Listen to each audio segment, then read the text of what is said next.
இவ்வளவு தெளிவா இவ்வளவு ப்ரூஃப் எல்லாம் கொடுத்து கோர்ட் சொல்லும் போது எதுக்காக இந்த கேஸ் லீடா இழுத்துட்டே போகணும்னு சொல்லிட்டு அந்த செல்வி நினைக்கிறாங்க? என்ன நோக்கமா இருக்கும் சார்? சிம்பிள், பணம் தான். பணம் தான் எதிர்பார்க்கறாங்க, வேற எதுவுமே இல்லை. முதல் நாளே அவங்க ஸ்கூல் தரப்பு கிட்ட பேரம் பேசினாங்க. நம்ம அந்த பேரத்து பேசினதுக்கான போட்டோ ரிலீஸ் பண்ணியிருப்போம்.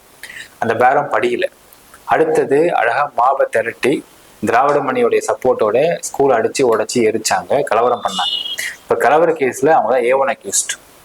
ஸோ இப்போ என்னன்னா, இந்த கலவரத்துல இவங்க பேச்சை நம்பி வந்த 915 பேர், 916 பேர் போட்டிருக்காங்க. இவங்க தான் ஃபர்ஸ்ட் அக்யூஸ்ட். மொத்தம் 915 பேருமே கரிச்சு கொள்ளிட்டு உட்காந்துருப்பாங்க. இந்த அம்மாவை நம்பி போகணும், இப்போ மாட்டணும் முடிச்சுட்டு இருப்பாங்க. இப்ப மாட்டிக்கிட்டதை எப்படியாச்சும் அவங்க ஈடு கட்டணும். என்ன பண்றதுன்னு தெரியல. ஒரு பக்கம் அரசாங்கத்துல பணம் கேட்டாங்க, அரசு வேலை கேட்டாங்க, எதுவுமே அரசு தரமாட்டேன்னு சொல்லிருச்சு. இன்னொரு பக்கம் சிஎம் மீட் பண்ணி நீதி கிடைக்கும் கேட்டாங்க. சிஎம் என்ன சொல்லிட்டாருன்னா, சரிங்க நீதி கண்டிப்பா கிடைக்கும்னு சொன்னாரு. செகண்ட் டைம் போய் சிஎம் நான் மீட் பண்ண போனப்போ வெளியவே துரத்தி விட்டாங்க. நம்ம உள்ள விடவே இல்லை.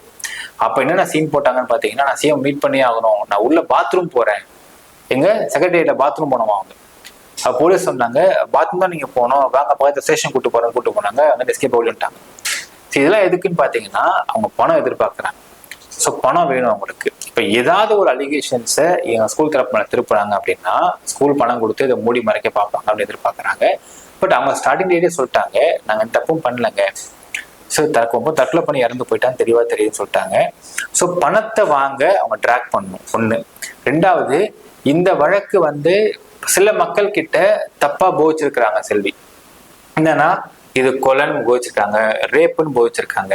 இப்ப இது கொலை ரேப்பு இல்ல, இது தற்கொலை தான் அப்படின்னு கோர்ட்டும் அப்சர்வ் பண்ணிடுச்சு அப்படின்னா, அப்ப தற்கொலைன்னு தெரிஞ்சு இத்தனை பேரை பொய்யா கூப்பிட்டு கலவரத்தை பண்ணிட்டாங்க இந்த லேடி அப்படிங்கறத 915 பேரும் சொல்லுவாங்கன்ற பயத்துலதான் எப்படியாச்சும் இந்த கேஸை முடிக்க கூடாதுன்னு நினைச்சு ட்ராக் பண்ணிருக்காங்கன்னு தெளிவா தெரியுது. அடுத்த கட்டமா இந்த கேஸ் என்ன சார் ஆகும்? இப்ப என்னன்னா, இப்ப ஹாஸ்டல் ஆக்ட் போட்டிருக்காங்க. அடுத்தது இந்த கேஸ் சார்ஜ் ஷீட் நம்பர் ஆயிடும். நம்பர் ஆனதுக்கு அப்புறம் அந்த சம்பந்தப்பட்ட ஸ்கூல்ல இருந்து மொத்தம் 5 பேர் அரெஸ்ட் பண்ணிருப்பாங்க. Chairman, secretary, principal, teachers arrest பண்ணிருப்பாங்க. இப்போ இந்த சார்ஜ் ஷீட் போட்டதுக்கு அப்புறம் டீச்சர்ஸை அங்க நீக்கிட்டாங்க. இப்ப மற்ற 3 பேரும் கோர்ட்டுக்கு வருவாங்க. ஹாஸ்டலுக்கு ஏன் பெர்மிஷன் வாங்காம நடத்துனீங்க அப்படிங்கிற ஒரு சார்ஜஸ் அவங்க குற்றம் சாட்டப்பட்டிருக்கு. அதுக்கு என்ன ஒரு தண்டனையும் அவங்க கிடைக்கும். அது ஃபைனா இருக்கலாம், இல்ல வேற ஏதாவது கூட இருக்கலாம். தண்டனை கிடைக்கும். அதோட இந்த கேஸை முடிச்சிருவாங்க.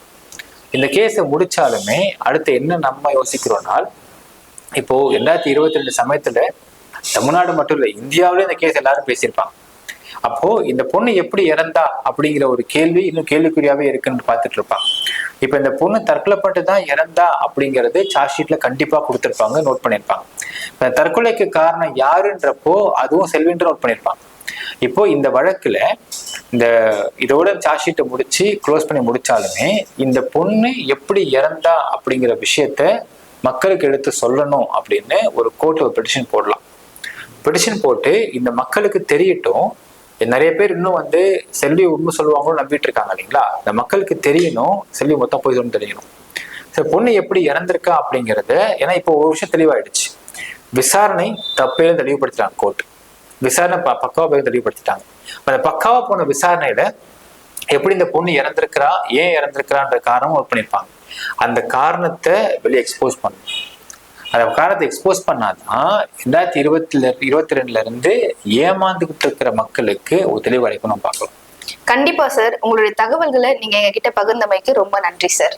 தேங்க்யூ. இந்த சம்பவம் நடந்ததுல இருந்து ஜஸ்டிஸ் ஃபார் ஸ்ரீமதி அப்படின்ற டேக் அதிகமா பரப்பப்பட்டு வந்தது. இந்த பொண்ணு எப்படி இறந்தா அப்படின்ற விஷயம் தெரிஞ்சிச்சு, அவ தற்கொலை பண்ணிக்கிட்டா அப்படின்றதுதான். ஆனா எதனால இறந்தா, எந்த காரணத்துக்காக இந்த பொண்ணு தற்கொலை பண்ணிக்கிட்டா அப்படின்ற காரணம் இன்னமும் வெளியே வரல. அந்த காரணமும் உண்மையும் வெளியே வரும்போதுதான் ஸ்ரீமதிக்கு உண்மையான ஜஸ்டிஸ் கிடைச்ச மாதிரி இருக்கும். இந்த உண்மையான ஜஸ்டிஸ் வெளியே வரணும்னா நீதிமன்றமும் காவல்துறையும் சேர்ந்து சார்ஜ் ஷீட்ல போடப்பட்ட அந்த உண்மையை மக்களுக்கு தெரிவிச்சா மட்டும்தான் இது இன்னொரு வாட்டி நடக்காம தடுக்க முடியும். மீண்டும் உங்களை சந்திக்கும் வரை உங்களிடமிருந்து விடைபெறுவது நான் உங்கள் சோபனா. நன்றி, வணக்கம்.